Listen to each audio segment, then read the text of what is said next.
عذاب قبر جو ہے، قبر کے اندر جو انسان کا عذاب ہے تو وہ بھی عالم برزخ کا عذاب ہے۔ میرے رسول کریم صلی اللہ تعالیٰ علیہ وسلم نے کچھ چیزوں سے پناہ مانگی ہے۔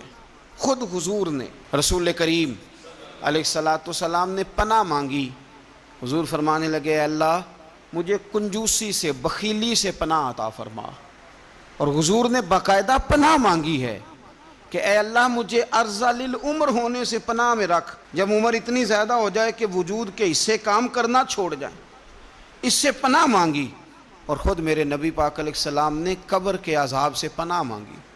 یہ تعلیم امت کے لیے کہ تم بھی پناہ مانگو عذاب قبر سے۔ قبر کا عذاب برحق ہے۔ قبر کے لیے تیاری کر کے رکھنا، اپنی قبر کو یاد رکھنا، مر جانے کو یاد رکھنا۔ حضرت سعد بن معاذ رضی اللہ تعالیٰ عنہ کا جب جنازہ تھا تو صحابہ کرام فرماتے ہیں کہ حضور نے نماز جنازہ کی امامت فرمائی تو قبر کے تیار ہونے میں کچھ دیر تھی، تو رسول کریم صلی اللہ علیہ وسلم زمین پر بیٹھ گئے اور ایک لکڑی سے حضور زمین کوریدنے لگے۔ ہم وہ انتظار تھے کہ اللہ کے رسول صلی اللہ علیہ وسلم سر مبارک اٹھائیں، ہمیں کو نصیحت کریں۔ فرماتے حضور نے سر اقدس اٹھایا تو حضور کی آنکھوں میں آنسو تھے، اور رو کے حضور فرمانے لگے، رو کے کہ اس قبر کے عذاب سے رب کی پناہ مانگو اور اس کے لیے تیاری کر لو، یہ بڑا سخت دن ہے۔ رو کے حضور نے فرمایا، رو کے۔ آج تو لوگ مذاق بناتے ہیں، کچھ فقیر صوفی درویش کہلانے والے بھی، وہ کہتے ہیں یہ جو مولوی بتا رہا ہے نا قبر میں بچھو ہوں گے، سانپ ہوں گے، یہ تو مولوی اپنی قبر بتا رہا ہے، ہمارا اس سے کیا لینا دینا ہے۔ خدا سے ڈریں۔ وہ چیزیں جو احادیث مبارکہ میں آ گئیں، جس سے نبی پاک نے ہمیں ڈرایا، ہمیں سمجھایا، آپ اس تنبیہ کو، اس نصیحت کو آپ اس رنگ میں لیں گے کہ مذاق بنایا جائے گا دین کا، بجائے اس کے کہ اس سے ڈرا جائے۔ حضرت سیدنا براء بن عازب رضی اللہ تعالیٰ عنہ ارشاد فرماتے ہیں کہ میں نے نبی پاک صلی اللہ تعالیٰ علیہ وآلہ وسلم سے خود اس بات کو سنا ہے۔ خود رسول کریم صلی اللہ علیہ وسلم نے فرمایا۔ حضرت زید بن ثابت رضی اللہ تعالیٰ عنہ بھی اس بات کے راوی ہیں، فرماتے ہم جا رہے تھے تو 5-6 قبریں تھیں، تو حضور نے فرمایا کن کی قبریں؟ ہم نے عرض کی یا رسول اللہ صلی اللہ علیہ وسلم یہ کافروں کی قبریں، یہ صحیح مسلم میں حدیث موجود ہے، کفار کی قبریں۔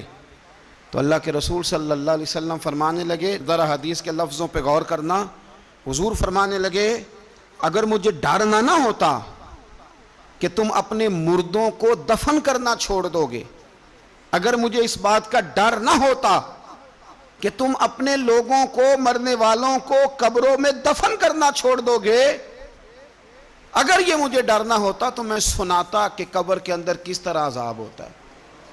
تمہیں دنیا میں رہ کے میں سناتا، پر ڈر ہے کہ کہیں تم اپنے مرنے والوں کو قبروں میں دفن کرنا چھوڑ ہی نہ دو، اس لیے میں تمہیں یہ بات نہیں بتاتا۔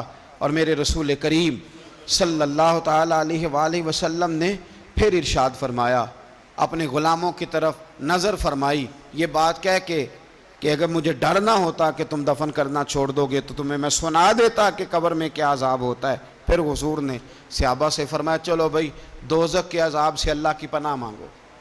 تو سب کہنے لگے ہم دوزخ کے عذاب سے اللہ کی، صحابہ نے کہا ہم دوزخ کے عذاب سے اللہ کی پناہ مانگتے ہیں۔ پھر نبی پاک صلی اللہ تعالیٰ علیہ وسلم نے ارشاد فرمایا تم سب کہو کہ ہم قبر کے عذاب سے اللہ کی پناہ مانگتے ہیں۔